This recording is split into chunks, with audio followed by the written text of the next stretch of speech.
ባለቤቱን በአራስ ቤት ሳለች ለመስማት በሚከብድ ሁኔታ ያጣ አባት አራስ ልጅ አከሩ አቤል ውጣልኝ ልቀቅልኝ አለች።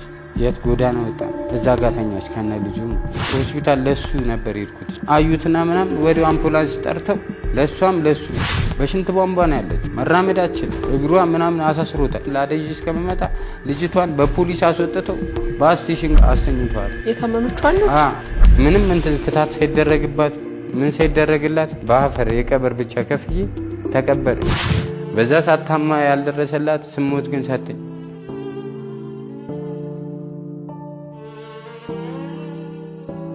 ሚስቴ በአራስ ቤት ሳለች በልክፍት የሞተችብኝ ሲሆን በፊት ግን በዚህ ሁኔታ የማላምን ሰው ነበርኩኝ። ጸበል እዛው አውቶቡስ ተራ አስገባዋት። ሳስገባት አባን አቃጠለኝ ብላ ገፍትራቸው ሄደች።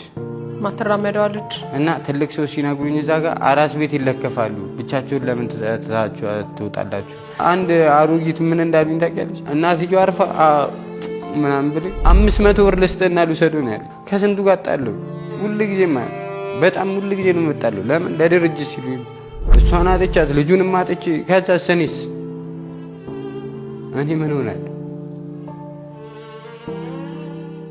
ጥሩ አባት ለመሆን ልጄን ይዤ ዋጋ እየከፈልኩኝ እገኛለሁ የሚለን የዛሬው የአዲስ ህይወት ባለታሪክ ወጣት አቤል ወጣትነትና አባትነትን ያለ እናት እያሳለፈ ያለውን ታሪክ ሊያካፍለን እዚህ ይገኛል።